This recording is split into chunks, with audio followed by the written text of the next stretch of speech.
Welcome to my YouTube channel vital study. यदि आपने मेरे चैनल को सब्सक्राइब नहीं किया तो प्लीज़ मेरे चैनल को सब्सक्राइब करें। वीडियो पसंद आने पर लाइक करें, शेयर करें। Thank you. हेलो स्टूडेंट, आज का हमारा टॉपिक है त्रिकोणमिति।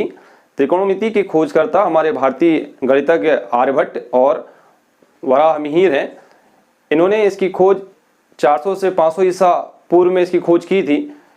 कुछ हमारी गणितीय संक्रियाओं को सरल रूप में प्रदर्शित करने के लिए इसकी आवश्यकता पड़ी, तो उन्हें इसका नाम दिया त्रिकोणमिति।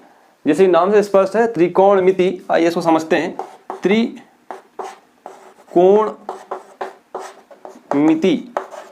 ये तीन जो हमारे अलग अलग शब्द इनसे मिलकर बनी है। जैसा आप जानते हैं त्रि का मतलब होता है तीन, संस्कृत का शब्द हमारा है तीन। जो त्रि है संस्कृत का शब्द है। कोण आप जानते हैं कोण एंगल। मिति का मतलब होता है यहाँ पे माप। तो तीन कोणों की जो माप है, इसमें क्या होता है तीन कोणों के माप से मिलकर बनती हुई हमारी त्रिकोणमिति। इसका अंग्रेजी शब्द है ट्रिग्नोमेट्री। ये ट्रिग्नोमेट्री ग्रीक भाषा का शब्द है, जिसमें हम देखेंगे यहाँ पे जो हमारा लिखा है ट्री, तो इसका मतलब यही होता है तीन। ये जो गौन है, गौन का मतलब होता है कोण एंगल से। और जो मैट्री है इसका मतलब है माप। तो ये इस प्रकार से इन तीन शब्दों से मिलकर बनती है हमारी ट्रिग्नोमेट्री। तो आइए हम देखते हैं कि तीन कोणों से मिलकर बनी जो आकृति है, तीन कोणों से मिलकर बनी आकृति, आप जैसे छोटी क्लास से पढ़ते आ रहे होंगे, तीन कोणों से मिलकर बनी आकृति हमारी कहलाती है त्रिभुज, जिसे हम बोलते हैं ट्रायंगल। अब त्रिभुज आपने ऐसा भी देखा होगा, त्रिभुज एक ऐसा भी हो सकता है, त्रिभुज ऐसा भी हो सकता है, त्रिभुज ऐसा भी हो सकता है, या फिर आपने देखा होगा त्रिभुज ऐसा भी हो सकता है। तो भिन्न भिन्न प्रकार के त्रिभुज होते हैं, लेकिन एक्चुअल में ये जो त्रिकोणमिति है वो सिर्फ हमारे राइट एंगल के लिए सत्य है। राइट एंगल अर्थात समकोण त्रिभुज। अब आपने देखा होगा समकोण त्रिभुज किसे कहते हैं, कि समकोण त्रिभुज जिसकी माप क्या हो 90 अंश हो। एक कोण की माप कितनी हो 90 अंश हो। जैसा आप देख रहे हैं ये आपके सामने एक राइट एंगल है, right angle A B C, right angle समकोण त्रिभुज। अब आप देख रहे हैं हमारे ए बी सी, तो एक कोण की माप 90 अंश है। जैसा कि आप जानते हैं कि त्रिभुज के तीनों कोणों की माप कितनी होती है हमारी 180 अंश होती है। आप जानते हैं, आपने पढ़ा है। अब देखिए इसमें एक कोण जो है हमारा 90 अंश हो गया। यदि ये 90 अंश हो गया तो बाकी बचा कितना होगा, बाकी बचा हमारे पास 90 रहेगा। इसका मतलब ये कोण 45 का होगा, ये कोण 45 का होगा। तो इस प्रकार मतलब ये जो है एक राइट एंगल से जो बनी आकृति है, इसके लिए हम पढ़ेंगे ट्रिग्नोमेट्री।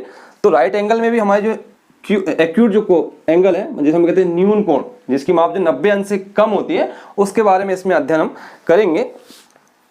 तो आप देख रहे हैं आपके सामने एक राइट एंगल है।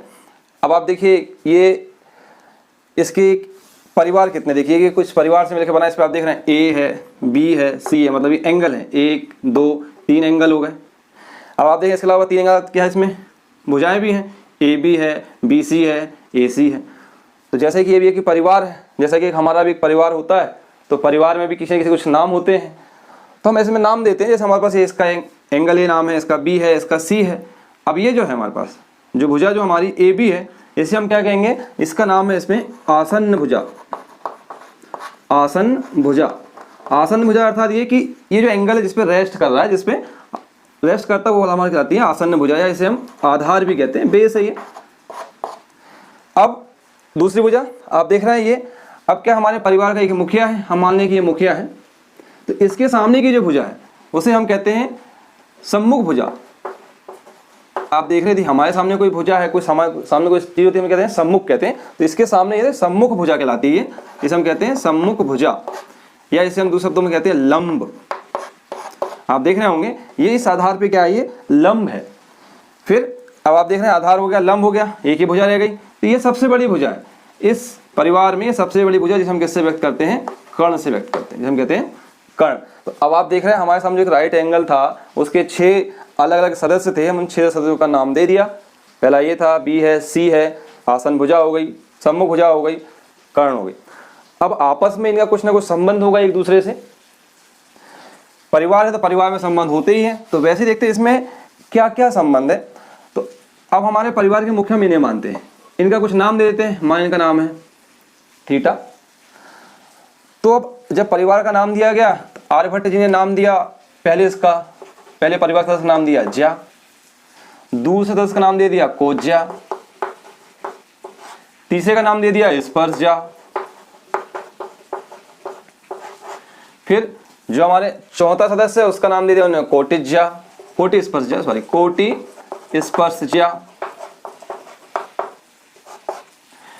और जो हमारे सदस्य हैं विकोज्या,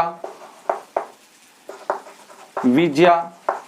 तो ये जो हमारे थे 6, आप देख रहे हैं ये 6 परिवार के सदस्य था, उनके ये नाम हो गए। अब इनके ये आपस में जो संबंध थे उसके ये नाम है, आप देख रहे होंगे हिंदी में बड़े क्लिष्ट नाम है। तो इसका फिर नाम दिया गया उन्हें, क्या एक काम करो, इसका नाम देते साइन, इसका नाम दिया उन्होंने कोसाइन, इसका नाम दिया उन्होंने टेंजेंट, इसका नाम दे दिया कोटेंजेंट, इसका नाम दे दिया उन्होंने सेकेंड, इसका कोसेकेंड। तो ये इसके परिवार के सदस्यों के नाम हो गए। जैसे कि मैंने इनके पहले हिंदी नाम लिखे, ज्या, कोज्या, स्पर्शज्या, कोटिस्पर्शज्या, विकोज्या और व्युज्या। अब हम इसके एक्चुअल में इसके इंग्लिश नाम देखते हैं, सीधे नाम जो हमें याद रखने हैं, जिनका आपस में संबंध है। अभी एक्चुअली ये तो पूरे नाम इसे शॉर्ट में देखेंगे। साइन, इसे हम लिखते हैं कॉज, इसे हम लिखते हैं टेन, ये आ जाएगा हमारा कॉट, ये कहलाता है सेक, इसे हम कहते हैं कॉसेक। तो इस प्रकार से इस परिवार के ये 6 सदस्यों के नाम हैं। अब इन 6 सदस्यों का आपस में एक दूसरे से क्या संबंध है वो देखते हैं। तो जैसे हमारा जो पहला नाम है, मतलब हमने क्या है उनके निक नाम रखा। जैसा आपने देखा हमारे परिवार में भी किसी का नाम तो कुछ और रहेगा, लेकिन उनके हमने क्या निक नेम भी रखते हैं। तो वैसे आप देख रहे हैं साइन, यहाँ पे ई था, साइन हो गया, कोसाइन का निक नेम कॉस हो गया, तो ये निक नेम हो गए साइन।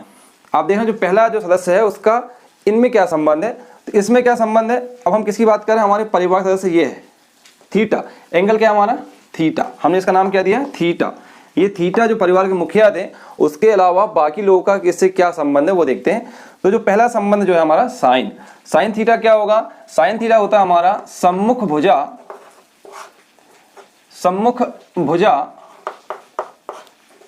बटे कर्ण, सम्मुख भुजा बटे कर्ण, या इसे हम सम्मुख भुजा क्या कहते हैं लंब, हमने यहाँ नाम दिया हुआ है लंब बटे कर्ण। इसी प्रकार से आप देखेंगे ये जो हमारा कॉस थीटा, ठीक है, कोसाइन को हमने निक नेम दिया है कॉस, कॉस थीटा हो जाएगा हमारा जो हमारी आसन्न भुजा है, आसन्न भुजा बटे कर्ण, या इसे हम कहते हैं, हमने आसन्न भुजा को क्या नाम दिया हुआ है आधार, आधार बटे कर्ण। आप देखेंगे ये जो टेंजेंट है जिसे हमने निकनेम क्या दिया है टेन, ये आएगा हमारे पास टेन थीटा। टेन थीटा क्या होगा लंब बटे आधार, मतलब सम्मुख भुजा बटे आसन्न भुजा, आसन्न भुजा। सम्मुख भुजा का नाम हमें दिया हुआ है इस पे लंब, ये आपका आएगा लंब बटे आसन्न भुजा आधार। ये देख रहे हैं आप, ये हमारे जो है इस जो हमारा राइट एंगल जो समकोण त्रिभुज है उसमें हमने इनकी जो भुजाएं थी उनमें आपस में संबंध निकाला, sine theta, cos theta, tan theta, हमारे बाकी हैं तो 6। तो हमें मूलतः ये 3 संबंध यदि याद हो जाते हैं तो अगले जो 3 है वो इनके क्या जस्ट अपोजिट है। अब आप देख रहे हैं कॉट, कॉट थीटा क्या है टेन का अपोजिट है, तो टेन थीटा क्या है हमारे पास लंब बटे आधार, तो ये हो जाएगा हमारे पास आधार बटे लंब। सेक थीटा हमारे ये कॉस का अपोजिट है, कॉस का उल्टा है, तो कॉस क्या है हमारे पास आधार बटे कर्ण है, तो ये हो जाएगा हमारे पास कर्ण बटे आधार। ये आप देख रहे हैं सेक थीटा, ये जो हमारा सेक थीटा है ये साइन का उल्टा होगा, साइन थीटा का उल्टा। साइन थीटा क्या है हमारे पास लंब बटे कर्ण, तो ये हो जाएगा हमारे पास कर्ण बटे लंब। तो अब आप देख रहे हैं ये जो हमारे पास sine cos tan, cot sec और कॉसेक, इस समकोण त्रिभुज में भुजाओं का जो अनुपात है वो आपके सामने लिखा हुआ है। साइन थीटा लंब बटे कर्ण, कॉस थीटा आधार बटे कर्ण, टेन थीटा लंब बटे आधार, कॉट थीटा आधार बटे लंब, सेक थीटा कर्ण बटे आधार और कॉसेक थीटा आ जाएगा कर्ण बटे लंब। अब आप देख रहे होंगे हमें ये सूत्र याद रखने, फार्मूले तो याद रखने ही पड़ेंगे। अब ये फार्मूले याद रखना लग रहा होगा आपको बड़ा कठिन सा, लंबा सा लग रहा होगा, तो इसके लिए भी कुछ ट्रिक्स है, शॉर्टकट ट्रिक्स देखते हैं। आप देखिएगा, एक ट्रिक्स है, हम जिसे बोल सकते हैं लका कला, लका और कला। आप देखो ये जो पहले जो दो शब्द है ला और क, ला से लंब, का से कर्ण, ये जो मात्रा हमारी आ की मात्रा आधार बटे कर्ण। अभी आखिरी जो दो शब्द बचे हमारे ला और आ की मात्रा, तो लंब बटे आधार, इसे हम कहेंगे साइन, ये हमारा है कॉस, ये है हमारे पास टेन। इधर जैसे अपोजिट कर दें कि आधार बटे लंब, तो इसका उल्टा जाएगा कॉट, कर्ण बटे आधार सेक, कर्ण बटे लंब कोसेक। एक तरीका ये भी है, एक दूसरा शॉर्टकट और भी है, आप इसे लिखते हैं लाल बटे कक्का, ये भी सकते हैं लाल बटे कक्का। तो आप देखना ये जो पहला वाला है एल बटे के, एल मीन्स लंब, के मीन्स कर्ण, तो आप इसे लिखेंगे साइन। आप देखना ये जो सेकंड वाला है ए के मतलब आधार बटे कर्ण, ये आ जाएगा हमारा कॉस। आप देखना ये तीसरा जो संबंध है हमारा एल बटे ए मतलब लंब बटे आधार, इसे हम लिखेंगे टेन थीटा। इसे उल्टा कर दें वही कर्ण बटे लंब, तो आपका आएगा ये, इसका उल्टा क्या होता है साइन का कोसेक, कर्ण बटे आधार आपका आएगा सेक, आधार बटे लंब टेन। आप देख रहे हैं इस प्रकार से ये जो हमारा था एक जो राइट एंगल था उसकी जो भुजाओं का अनुपात, उसकी भुजाओं के बीच में ये 6 प्रकार के जो हमारे पास संबंध है वो हमने निकाला है। आपको अभी याद रखना पड़ेगा, ये आप याद रखेंगे, हमें इसके आधार पर कुछ सवाल करने पड़ेंगे। अब कैसे सवाल आएंगे आप देखिए, इसमें हमारे सामने एक राइट एंगल दिया जाएगा, हमें एक राइट एंगल दिया जाएगा, उसमें किन्हीं दो भुजाओं की वैल्यू दी जाएगी, कोई दो भुजाएं, चाहे वो आधार हो सकता है, लंब हो सकता है या कर्ण हो सकता है, उसमें से या तो फिर कोई एक त्रिकोणमितीय अनुपात दे दिया जाएगा, कोई एक त्रिकोणमितीय अनुपात दिया जाएगा और बोलेगा बाकी 5 ही निकालना है, 5 अलग से, मतलब यदि साइन दिया है तो साइन के अलावा अन्य 5 को ज्ञात करना है, टेन दिया है टेन के अलावा अन्य 5 को ज्ञात करना है, तो ये हमें निकालना है। तो हम देखेंगे जब हम क्वेश्चंस करेंगे। लेकिन अभी आप देखिए इस पे, अभी हमारा जो राइट एंगल था ए बी सी, तो अभी हम किस एंगल को लेकर चल रहे थे, इस थीटा एंगल को हमने कुछ नाम दिया था। अब यदि मान लो हमारा एंगल चेंज जाए, एंगल चेंज आएगा मतलब ये है कि अब हम परिवार का मुख्य इसे ना बनाते हुए ये जो है, ये जो थीटा है, जो सी है, उससे बनाते, इसका नाम क्या दिया हमने थीटा। तो अब आप देखिए यहाँ पर ये त्रिकोणमितीय अनुपात चेंज हो जाएंगे, चेंज नहीं होंगे मतलब हमारा जो भुजाओं की बात है वो चेंज हो जाएगी, भुजाएं चेंज हो जाएंगी। आप अभी देखा था इस एंगल के लिए, इस एंगल के लिए सम्मुख भुजा ये थी हमारे पास और इसकी आसन भुजा ये ए भी थी। यदि मान लो हमने अब क्या किया, एंगल को चेंज कर दिया, एंगल हमने ले गया ऊपर, तो इसके सामने की जो भुजा है, इस थीटा के सामने भुजा क्या हो जाएगी, ये हो जाएगी। मतलब ये था पहले इस एंगल ए के लिए, मान लो एंगल ए के लिए जो आसन भुजा थी, जो आधार था, वो इस एंगल सी के लिए क्या जाएगी, लंब हो जाएगी, मतलब सम्मुख भुजा हो जाएगी, सम्मुख भुजा हो जाएगी।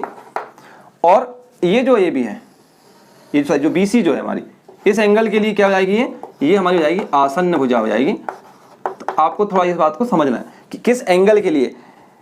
कई बार क्या होता है क्वेश्चन में एंगल बना के दे दिया जाता है, ये एंगल का मान दिया रहेगा और कोई साइन एक वैल्यू दी रहेगी, निकालना है, पता लगा हमने तो इससे याद किया था, पूरा ऐसे निकाल दिया, सवाल गलत हो जाएगा। क्यों? क्योंकि आप समझ रहे हैं इस एंगल के लिए ये लंब है, ये आधार है, यदि मान लो इस एंगल को लेंगे तो ये चेंज आएगा, ये आधार हो जाएगा, ये लंब, ये सम्मुख भुजा लंब हो जाएगी, ये आधार हो जाएगा, तो चेंज आएगा। इसलिए हमें ये एंगल को देखना है, किस एंगल के लिए हमें हमसे त्रिकोणमितीय अनुपात पूछे गए हैं। Thank you.